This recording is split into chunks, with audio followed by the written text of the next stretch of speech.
os exercícios de ótica no volume 8, tá? Por enquanto é volume 7. Eu já separei aqui o que nós vamos resolver agora. Ó, os exercícios das dúvidas de todos que me mandaram as atividades, tá?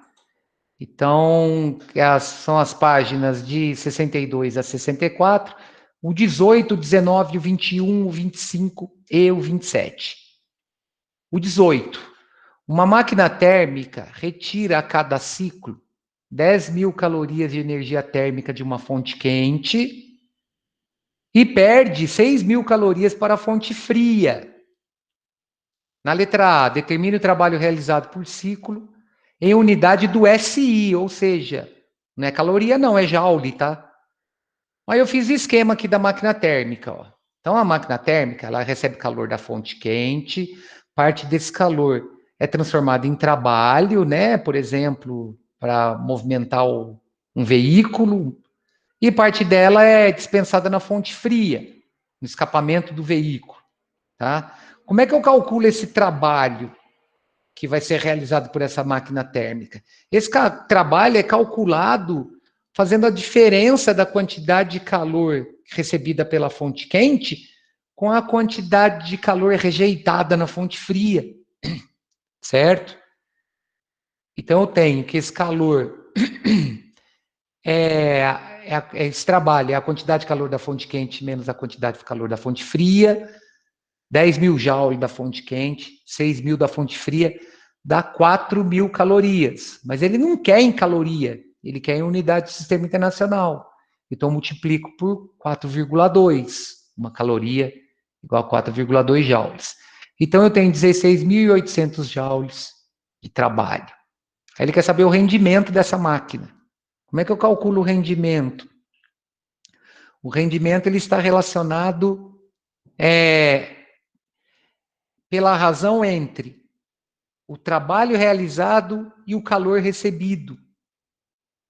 Só que, para eu calcular esse rendimento, eu tenho que relacionar o trabalho aqui de 4.000 calorias com a quantidade de calor da fonte quente, que é 10.000. Por que eu não posso relacionar 16.800? Porque isso aqui está em joule. Para eu relacionar 16.800, eu tenho que multiplicar isso daqui por 4,2. Mas para quê? Vou ficar perdendo tempo, fazendo conta que não necessita. Então, o rendimento dessa máquina térmica é de 40%. Olha lá, ó, porque o rendimento é a razão entre o trabalho realizado pela máquina e a quantidade de calor recebido pela fonte quente, que é o Q1 nosso aqui, ó, que é o QQ, né?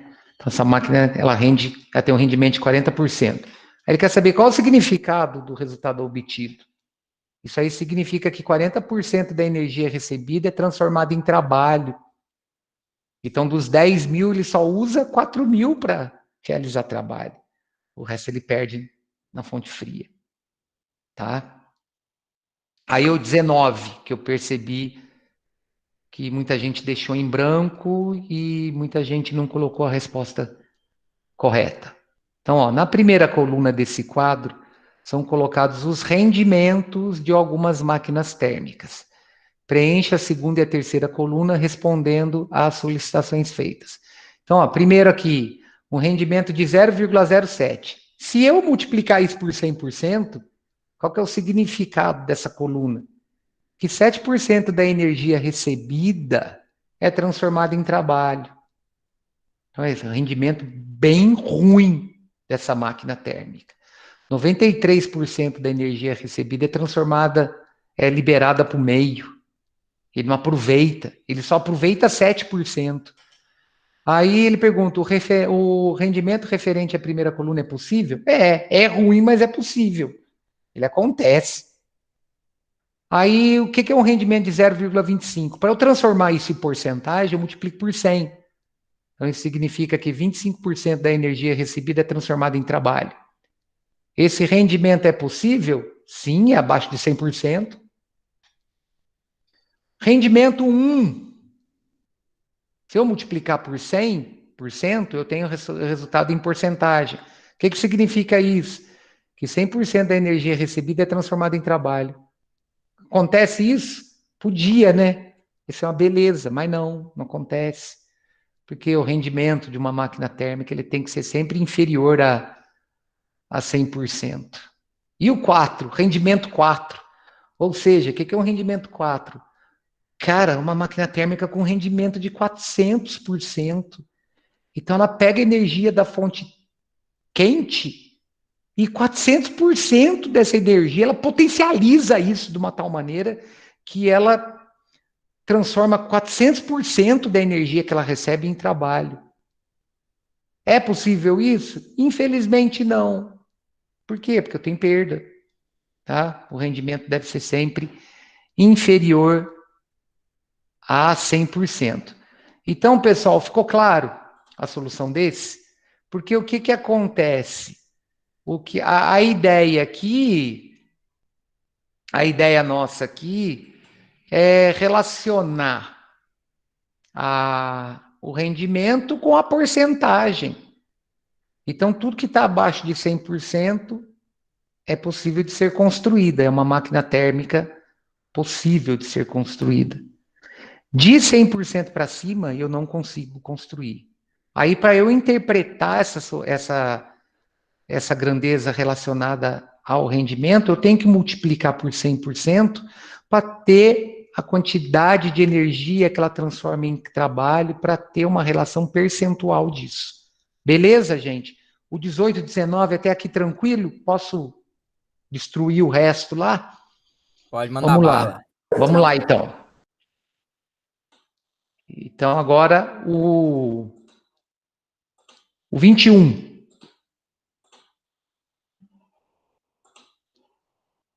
O 21 é uma questão de interpretação. Então, ele quer que assinale verdadeira para as afirmativas, V para as verdadeiras, F para as falsas. Toda máquina operando em ciclo possui rendimento de 100%. Falso. Cara, se máquinas operando em ciclo tivesse rendimento de 100%, eu não ia ter perda de energia por meio.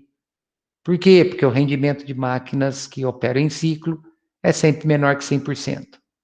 Aí na letra B, máquinas térmicas converte calor em trabalho. Verdade?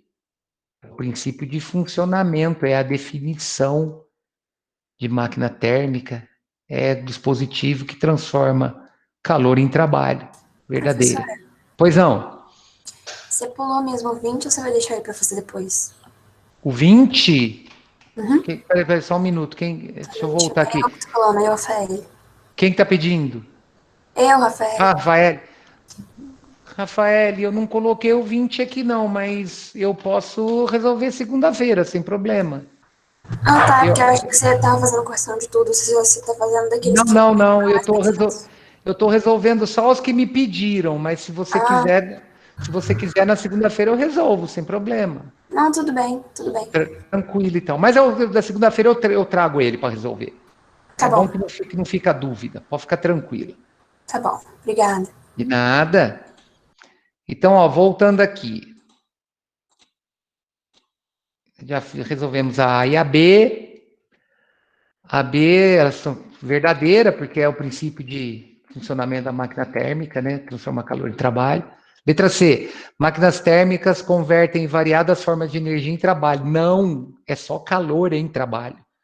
Tá? Converte apenas energia na forma de calor em trabalho. Letra D. O rendimento de determinada máquina é de 0,1. Isso expressa que ela perde para a fonte fria apenas 10% da energia que recebe. Não, se é o rendimento, é o que ela usa. Se o rendimento de uma máquina térmica é de 0,1, significa que ela transforma 10% da energia térmica em trabalho. Ela perde 90%. Ela rende 0,1, perde 0,9. Tá? Então é falso.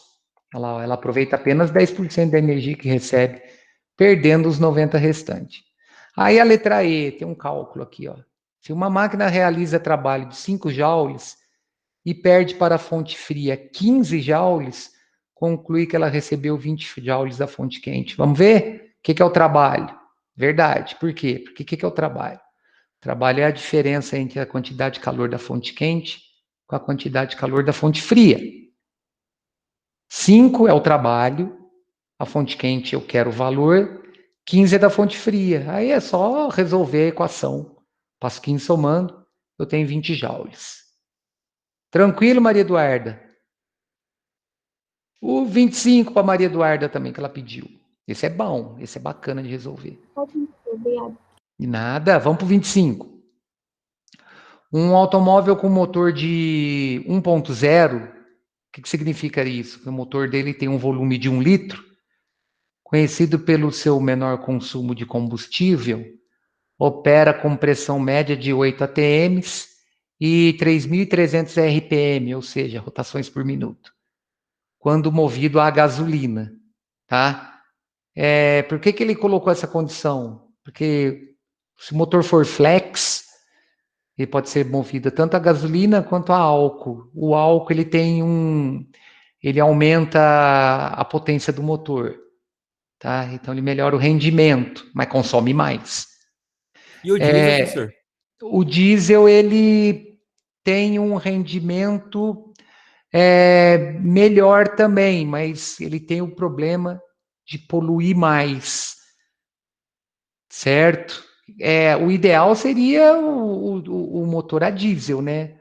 Que ele melhora muito o rendimento, mas a emissão de gases dele é muito grande. Tanto é que aconteceu um problema sério na Europa com os carros com tecnologia de motor, se não me engano, TDI, que eram os motores a diesel, que os motores, principalmente na Volkswagen, eles tinham um sistema operacional de leitura de poluente que eles burlavam o sistema, fazendo umas mudanças na hora de fazer o teste de poluente do veículo. Mas na hora que o carro era colocado para rodar na condição normal de estrada, ele parava de fazer essa leitura e emitia poluente para caramba no meio. Deu um rolo danado. A Volkswagen teve que comprar os carros de volta. Tem na Netflix uma série de documentários que relaciona esse lance da Volkswagen com os motores a diesel, tá? Ele tem um baita rendimento, mas ele tem um problema de poluir mais, tá? Ele tem a explosão é mais lenta, ela causa um melhor rendimento nessa explosão. Eu tenho uma melhor queima dos gases no diesel. Bom, voltando aqui é o seguinte, ó. O rendimento desse motor que consome nessas condições 4 gramas por segundo de combustível é de aproximadamente quanto? Então, o que ele quer aqui? Ele quer que eu calcule o trabalho em cada ciclo, e depois o trabalho nesses 3.300 ciclos, e o calor que ele recebe desse combustível. Aí ele deu tudo, ó. Calor de combustão da gasolina, 11.100 calorias por grama. Uma atmosfera no sistema internacional corresponde a 10 a quinta newtons por metro quadrado, uma caloria 4 joules, 1 litro no sistema internacional 10 a menos 3 metro cúbico, e uma rotação corresponde a um ciclo. Então, o que nós vamos fazer? Para calcular esse rendimento, a gente precisa calcular o trabalho em um ciclo, o trabalho nesses 3.300 ciclos, e passar isso para o sistema internacional, e a quantidade de calor que esse combustível fornece. Então, observe, primeira coisa, o trabalho realizado pelo motor a cada ciclo é o produto da pressão pela variação de volume, certo? Em cada ciclo, esse trabalho está relacionado a essa pressão média aí de 8 atms, que corresponde a 8 vezes 10 a quinta newtons, multiplicado pelo volume do motor, que é de 1 litro. Eu passo isso para o sistema internacional, 1 litro 10 a menos 3 metros cúbicos. Então, o trabalho realizado a cada ciclo por esse motor, né, pensa no ciclo dando uma volta. Esse trabalho que eu estou calculando aí está relacionado, por exemplo, à área interna de um retângulo que representa meu ciclo. Então, por isso que eu posso relacionar o produto da pressão com a variação de volume. Por quê? Porque eu estou relacionando a pressão média. Então, pode ser feito pelo cálculo da pressão vezes a variação do volume. tá? A variação do volume aí está relacionada ao volume do motor. Beleza? Então tem um trabalho de 800 joules. Essa primeira parte já está resolvida. Aí o que eu tenho que fazer? Ó? Em 1 minuto, o motor realiza 3.300 ciclos. Portanto, nesse intervalo de tempo, o trabalho realizado pelo motor é de 3.300 vezes 800. Eu tenho 800 joules a cada ciclo. Em 3.300 ciclos, eu vou ter um trabalho de 2,64 vezes 10 a sexta joules. Tá? O consumo de gasolina do motor é de 400 gramas por segundo. Em 1 minuto, o consumo de gasolina vai estar relacionado a uma massa de 240 gramas de combustível. Beleza? Por que eu preciso dessa massa? Porque eu preciso calcular a quantidade de calor fornecida pelo combustível. Sendo o calor de combustão da gasolina igual a 11.100 calorias por grama, o consumo de 240 gramas desse combustível libera uma quantidade de calor igual a quanto? Ó, a quantidade de calor liberada por esse combustível, por essas 240 gramas desse combustível em 1 minuto, é a massa de combustível vezes o calor de combustão dele. Então, eu tenho 240 vezes esses 11.100, eu tenho 2.664.000 calorias, que multiplicando por 4, que eu tenho que passar para o sistema internacional, dá 1,07 vezes 10 a sétima joule. Aí o que eu faço? Calculo o rendimento. O rendimento do motor é dado pela razão entre o trabalho realizado, que nós calculamos aqui, ó, nesses 3.300 ciclos, e a energia consumida no mesmo intervalo de tempo. Vocês viram que eu não multipliquei, eu não dividi nada aqui, não fiz nada, não mexi, por quê? Não relacionei o tempo, porque está acontecendo tudo no mesmo intervalo de tempo. Então, eu calculo esse trabalho, esse rendimento dividindo o trabalho pela quantidade de calor. Ou seja, 2,64 vezes 10 a sexta, dividido por 1,07 vezes 10 a sétima, dá 0,25. Então, esse motor ele tem um rendimento bacana, ele tem um rendimento de 25%. A resposta é a letra C. E fechando, o exercício que a Alice pediu, está relacionado a esse ciclo aí no diagrama pressão versus volume. Ele diz o seguinte: a máquina térmica é um dispositivo que pode tanto fornecer energia para um sistema, quanto retirar energia desse sistema. Vai depender da direção do ciclo, né? Considere que a máquina térmica opera com um gás ideal em um sistema fechado, conforme o ciclo ilustrado acima. De acordo com o exposto, a primeira coisa que ele quer é o cálculo do trabalho total nesse ciclo. Bom, esse trabalho ele é numericamente igual à área interna do ciclo. E como nós temos um trapézio aí, eu posso calcular esse trabalho pela área do trapézio. Aí eu destaquei aqui, ó. Olha lá, o trabalho total no ciclo é numericamente igual à área da figura formada no diagrama pressão versus volume, que é um trapézio. E como o ciclo é anti-horário, esse trabalho total é negativo. É a convenção, né? Se for horário, trabalho é positivo, anti-horário, trabalho é negativo. Aí eu destaquei no meu trapézio, ó, base maior, a parte de cima, base menor. Quem que são as bases? Os lados paralelos. Quem que é a altura? O lado não paralelo perpendicular a essas bases. Beleza? Então, ó, o meu trabalho é negativo e ele relaciona a área do trapézio, que é a base maior mais a base menor vezes a altura dividido por 2. Por que VB menos VA? Porque é o tamanho desse segmento horizontal aqui, ó, maior, ó. Se ele vai de 1 até 3, ele mede 2. Beleza? E aqui, VC menos VD. Se ele vai de 2 a 2,5, ele mede meio. Tá aqui, ó. A altura, ela vai de 1 até 2. Cuidado que é 10 a quinta, hein? Tem que relacionar. Então, a altura, se vai de 1 até 2, ela mede 1 vezes 10 à quinta. Aí é só multiplicar, somar 2 com meio, multiplicar por 1 vezes 10 à quinta e dividir por 2. E lembrando que o sinal é negativo, porque o ciclo é anti-horário. Aí na letra B, explique como ela opera, ou seja, qual é a sua função, e pede para justificar a sua resposta. O ciclo não é anti-horário? Então, isso daí é característica de refrigerador. Olha lá, como o trabalho é negativo, ou seja, realizado sobre o gás, a máquina térmica opera como refrigerador.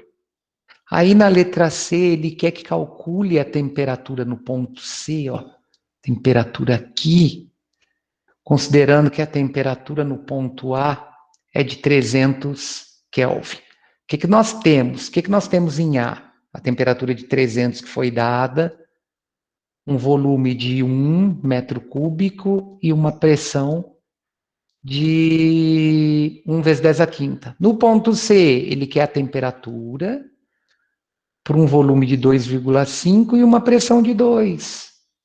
Então, eu relaciono a equação dos gases, a equação geral dos gases. Olha lá, ó. P1, V1, T1 igual a P2, V2, Z2. Nessa transformação qualquer aqui, isso é constante. Quem que é P1, V1 e T1? São os valores no ponto A. Quem que é P2, V2, T2? São os valores relacionados ao ponto C. Olha lá, ó, P1 é pressão em A, 1 vezes 10 à quinta, volume dele, 1, temperatura que foi dada, 300. Para o C, pressão dele, 2 vezes 10 à quinta, ó, a pressão está aqui, ó, volume 2,5, TC a gente calcula. Aí a potência de base 10,5 é comum, eu posso cancelar, aí eu multiplico, né, 2,5 vezes 2 dá 5, vezes 300, a temperatura no ponto C é de 1.500 Kelvin. Beleza, gente? Ó, isso aqui eu vou mandar, tá? Vocês podem ficar tranquilo, que eu vou mandar por e-mail para vocês, tá? Ficou tranquilo, pessoal? Deu para resolver as dúvidas de todos? Sossegado? Beleza. Então vamos fazer o seguinte. Eu tenho uns exercícios para resolver lá na página. Deixa eu achar aqui. Página 8 do volume 8, tá? Exercícios teóricos sobre fenômenos ópticos, que relaciona difração, interferência, polarização, efeito fotoelétrico. Então, vamos lá na página 8, que eu quero resolver isso para a gente ficar livre dessa parte de introdução da ótica. Aí eu coloquei um resuminho aqui, tá? Para a gente não perder o que a gente viu quarta-feira passada. Então, resuminho, eu fiz o seguinte, ó. A ótica é a área da física que estuda os fenômenos e o comportamento da luz. Ela se subdivide em 3 campos: ótica física, ótica geométrica e ótica fisiológica. Nós estamos na física. Ótica física investiga a emissão de radiação eletromagnética e a sua propagação nos meios materiais. A luz apresenta um caráter dual, onda-partícula, ou seja, em alguns fenômenos comporta-se como uma onda, por exemplo, na difração e na interferência e na polarização, ela vai se comportar como uma onda. Em outros, como partícula. Observe a tabela a seguir, alguns fenômenos que ocorrem com a luz. Então, o que é a difração? Difração é a capacidade da luz de contornar obstáculos ou atravessar aberturas relacionadas a fendas. A interferência é interação entre movimentos ondulatórios que se adicionam, formando uma onda resultante. A polarização, bloqueio de parte da oscilação da luz incidente em determinados materiais. E então isso está relacionado aos fenômenos ondulatórios da luz. É o caráter ondulatório. E o fenômeno relacionado a uma partícula, né, que são os fenômenos corpusculares. Eu tenho o efeito fotoelétrico. incidência de radiação eletromagnética ultravioleta, de alta energia em superfícies metálicas, fazendo que os elétrons sejam removidos do material. Aí, ó, tem as ilustrações relacionadas aos fenômenos ondulatório e ao fenômeno corpuscular. Quais são? Olha lá, ó, as figuras acima representam a difração, a interferência e a polarização da luz. E embaixo aqui eu tenho o efeito fotoelétrico. Onde que a gente acha muito isso no dia a dia nosso? Nessas placas de captação de energia solar, essas placas fotovoltaicas, que o pessoal está usando para transformar a energia solar em energia elétrica em residências. Tá? É a tendência, né? Partir para essa utilização da energia, que é uma energia que você produz e consome no mesmo lugar, então você não tem muita perda, beleza? Então vamos resolver os exercícios que ficaram faltando.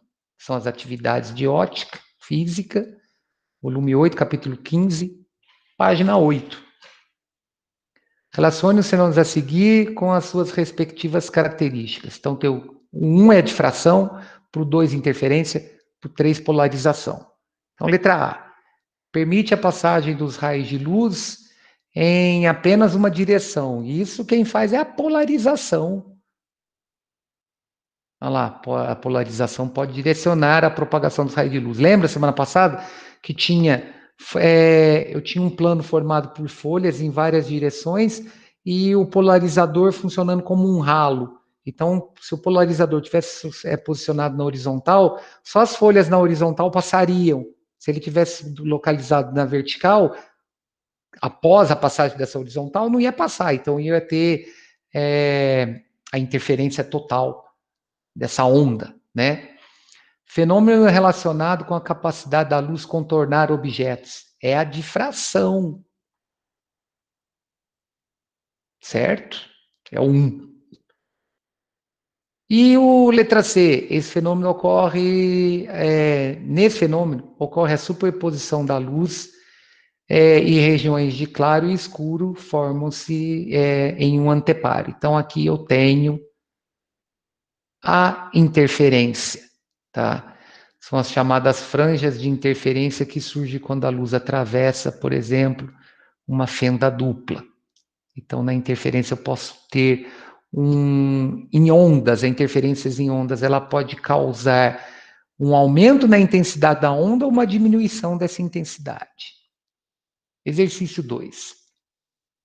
Há alguns fenômenos que ocorrem com a luz evidenciam o seu caráter dual, ou seja, ora se comportando como onda, ora se comportando como partícula. Assinale os fenômenos que podem ser explicados considerando que a luz se comporta como uma partícula. Difração? Não. Característica ondulatória. Fenômeno fotoelétrico? Sim. Comporta-se como partícula. Por quê? Porque interferência, independência dos raios de luz e polarização, isso daí está relacionado a um caráter ondulatório da luz. Tá? Então, a resposta, o efeito fotoelétrico é explicado considerando que a luz é formada por fótons, os quais interagem com os elétrons dos materiais. Então, eu tenho o comportamento corpuscular da luz nesse caso. Ela vai se comportar como uma partícula. A resposta é a letra B. O 3. De acordo com o físico Max Planck, que introduziu o conceito de energia quantizada, a luz, elemento imprescindível para a manutenção da vida na Terra, como toda a radiação eletromagnética, é constituída por pacote de energia denominada fótons, tá? Olha lá, a luz é constituída por pacotes de energias denominados fótons. Então, a opção correta é a 5.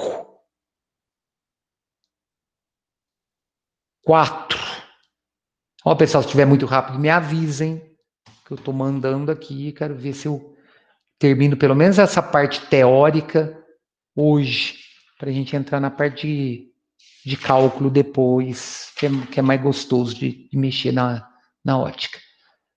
O exercício 4, ele quer dizer o seguinte: quais os percentuais mínimo e máximo de luz polarizada um filtro polaroide é capaz de absorver? Em que casos ocorre a absorção mínima e a absorção máxima? Então, o que acontece? Um filtro polaroide, ele é capaz de absorver entre 0 e 100% da luz polarizada. A absorção será mínima se o plano de vibração da luz for paralelo ao eixo do polarizador do cristal. E máxima se for perpendicular. Aí eu coloquei uma imagem aqui para a gente entender isso. Então eu posso ter um bloqueio total da luz ou nenhum bloqueio. E posso ter um bloqueio parcial entre 0 e 100%. Certo? Por exemplo, as lentes polarizadas, elas vão bloquear parte de alguns raios de luz que não são agradáveis da gente enxergar. Elas quebram reflexo. Quem tem óculos com lente polarizada já observou que você está, por exemplo, num dia de chuvoso, você viajando numa estrada num dia chuvoso, essa lente polarizada, ela quebra aquele reflexo da luz refletida pelo asfalto molhado. Então, o que vai acontecer aqui, ó? Nessa primeira figura aqui, eu tô tendo a absorção mínima. Olha lá, ó. O filtro polaroide, ele tem a mesma direção da onda. Nesse segundo caso aqui, eu estou tendo absorção máxima. A onda está propagando na direção vertical e o filtro polaroide está na direção horizontal, quebrou tudo. Certo? Então, ó, só voltando, ó. Um filtro polaroide é capaz de absorver entre 0 e 100% da luz polarizada. A absorção será mínima se o plano de vibração da luz for paralelo ao eixo de polarização. E ela vai ser máxima quando for perpendicular. Certo? Absorção mínima, não está absorvendo quase nada, está próximo de 0. Absorção máxima, absorveu quase tudo, próximo de 100.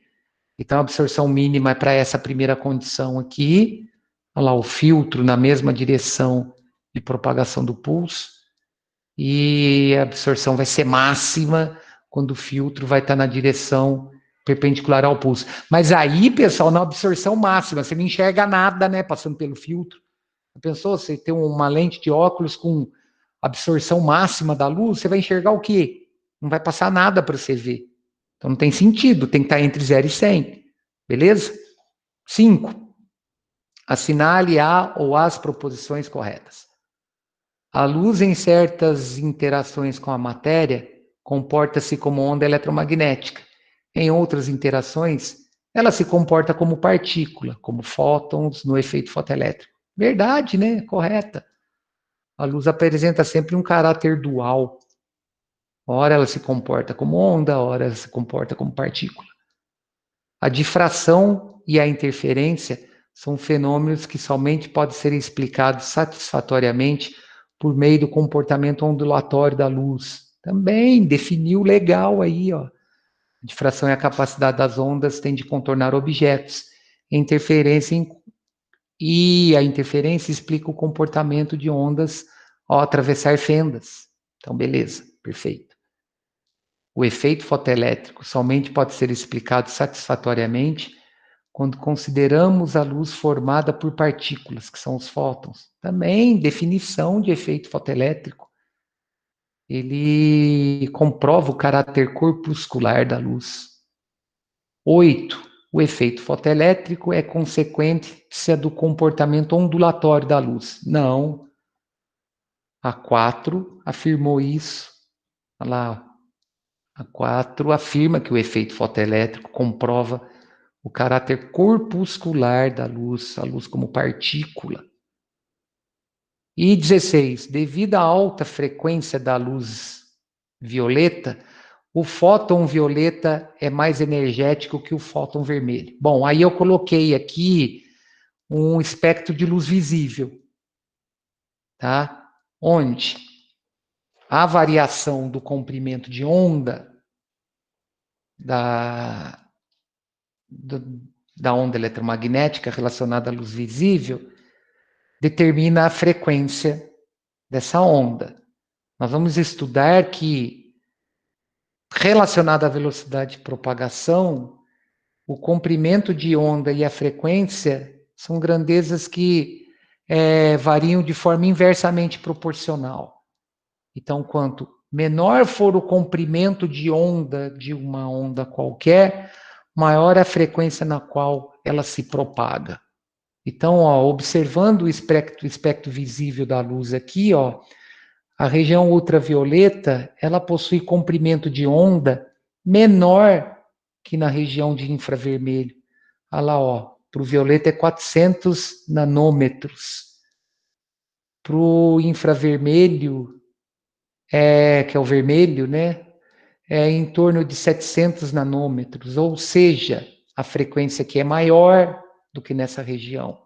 Então, pessoal, essa resposta é verdadeira, porque aumentando-se a frequência, eu torno isso mais energético.